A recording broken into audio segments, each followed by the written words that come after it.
Commercial real estate represents the shell of economic growth.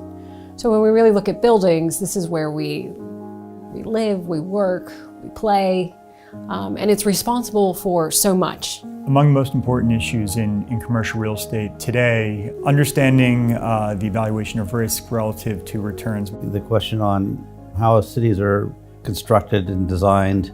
The use of commercial mortgages as a means of financing for corporations. Big exogenous shocks, climate change, artificial intelligence and robotics, autonomous future. Areas that are understudied where there's less information about what's going on in those markets. How institutional investors are getting their commercial real estate exposure. Hedging risk in real estate is a practice that hasn't really been used. The big challenge that we have as urban economists and real estate people is trying to map these ideas into data. A lot of times it can be difficult for individual practitioners to invest in developing large data sets and in particular developing connections between data sets.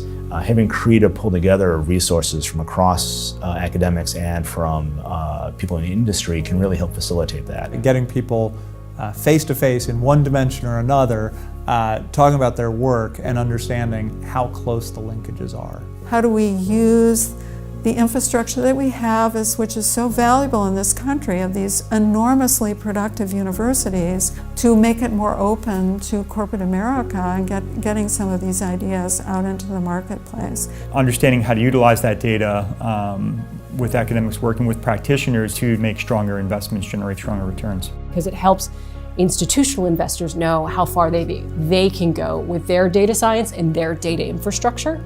It also pushes academia further and farther. We can push our models more, harder, faster. The work they do can then go on to contribute to very significant research, but also to research that is useful and relevant. Which is why I'm a supporter of the initiative, and I think it's a very useful thing that will push forward real estate research tremendously.